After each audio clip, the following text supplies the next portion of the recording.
Good morning, traders. It's Pierre. Well, he was started trading.com. It is basically 9 a.m. Eastern Time on Monday, March 10th.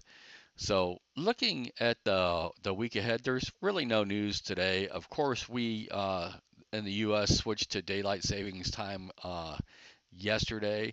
So, Europe does not switch for basically 3 weeks. So we're gonna have 3 weeks here that the Euro close is not going to be at 12:30 instead of 11:30. So we'll see if that, but just something to be aware of.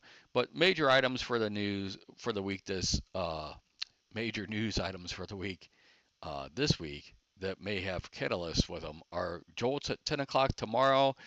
CPI at 8:30 Wednesday should be the biggest one for the week. PPI Thursday at 8:30, and then University of Michigan Friday at 10. And then that's it. As far as earnings go, there's no one that really sticks out that should, crush the market, by itself. So we won't worry about that. Looking back at Friday's action, the Qs basically trade between 481 and 493. The SPX traded basically between 5670 and 5780, 90 right around in there. And then the SPY traded basically between 566 and 577 was the range of it. Another 12-point day range. And then we, cleared up some single prints that were older. We could not get any interest in the auction that was above those single prints. So Friday's high is still going to be, think about it as, a completely different auction that happened up there. And if we get into it, there's, probably as much as uh, 350 points that are on the table for that part of the auction in the NQ. Looking at, again, there was no anomalies on Friday. Still kind of loosely watching this 5,700 to 5,725 as an above or below area for me. And then if we look at positioning real quick, uh, the Qs closed Friday at 492 basically. We're trading 484. So we're down basically $8 on the Qs overnight. So if we, you know, look at where 484 is, uh, you can see that, we can 480 for the week should be uh, close to the floor unless the market really falls out of bed or continues to fall out of bed because it's been just a rip down ever since those we've retested those highs and failed. Uh, so 480 should be basically the floor. Uh, 500 should be your top of the week as it's looking right now. This could change during the week. Uh, and again, we're trading 484. So, potentially another 160 points down to get a test of that 480. Then we have to see what it looks like. Getting back above 485, potentially just leads you to a test of 490. But you can see for today, you got a little bit, 485, 86, 87, all right there. If we look at the SPY in the same way, the SPY closed at basically 576. Excuse me. We're trading 568. So again, it's down $8 here in the overnight session. So if we look at 568, you can see that we're below that 570. So the bulls really need to capture back above 570, and that should be resistance now, and that's only going to be 20 handles up higher than where we are for the ES right now. So that's going to be your first positioning battle line above for today. And then you can see that 565, uh, and we're about 32 points right now, 32 ES handles from hitting that.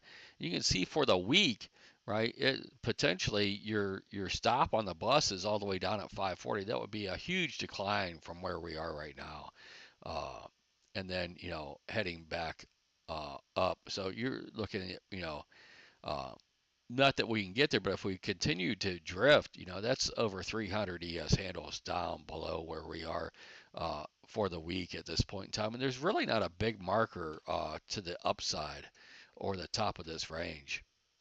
Looking at the cash market real close, the cash market closed basically at 57.70. Futures are down 80 points, so we're basically around 5,700 right now, which is going to be a support resistance area that we're going to need to battle with or contend. So that's kind of an above or below level. By the time the initial bounce is over with, I want to see which side of this that we're holding on, or if we're just continuing to oscillate, go back and forth around it in indecision. Uh, Below there, there's really, you're looking at 25 and 50 point increments, and the same with above, really. But eh, which way are you sliding, and which way are you going? I think there's your critical level, and we're basically plus or minus. We're probably down under about 5 or 10 points at this point in time, but that can change between now and the open, obviously. Uh, as we look back at where we're at, again, we're just on an impulse move down. The next untested point of control below is down at basically 5,600, which is uh, from where we're at right now. That's another 95 points down from where we are at this point in time, and then we'd have to see, and then we got a lot of overhead supply still, and until you really take back and hold above, I would say 5950 to 6,000 until you can hold above those levels. This is all just every time we go up there, there should be sellers that just want their money back and go home for a while. Uh, so we'll see and we could get sharp rallies at any time that lead us back up to that 5,900 to 6,000 level on the ES, and that's where you should get stalls, right? You break through that and start holding the 6,000 level as support, then we'll start trading through these highs. But I would expect, as much as we've dropped at this point in time, that the that's going to be hard to get through at this point in time in the future on any easy first test. And again, one time framing just heading down. And then as we look at the overnight action, 70.5 points is what we've had.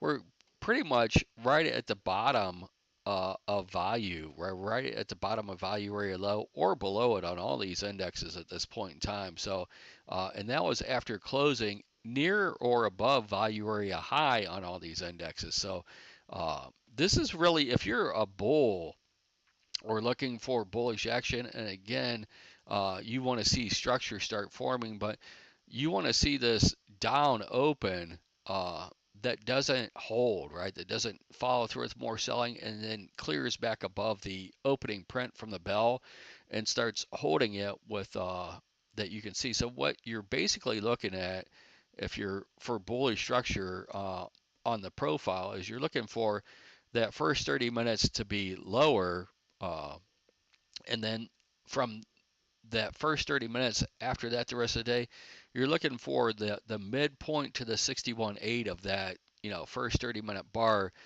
uh, to never trade back below it. You're wanting to see some excess and A put in down there, and then start moving back up and potentially filling the 80% rule and the value. So we'll see where we open up at now, but right around these settlements for the Russell, the rest of these indexes, basically value area high is below these settlements. So if you look at where the overnight high is for the NQ, you get up to there, and then you got the point of control. So right around 2000, let me blah, blah, blah. Right around 20,070 is where that point of control is, and then you got 20,166.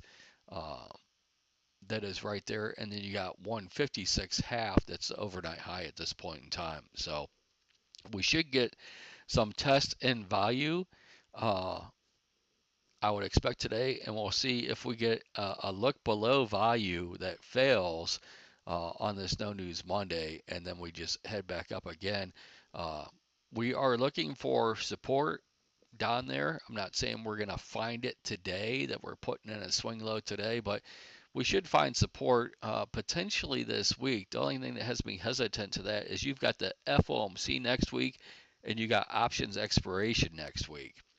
I haven't looked to see when the VIX expires on this cycle, whether it's this week or next week at this point in time. But if it's this week, that's potentially better for volatility when they're spaced out between the expiration of rollover and the FOMC. So, you can look at the Jack posted a link in there for a while. I've shared it a few times, but I'll look at that again today, see when that is. But that's gonna help out. If it's all next week, we might not put in a bottom in this market until sometime after the FOMC and options expiration Friday. So the low that we're going to put in on this cycle, the swing low, if the VIX expires next week, would be probably between Wednesday and Friday of next week. And not to say that we can't get retracements before then and then hit those lows next week, because that's definitely on the table.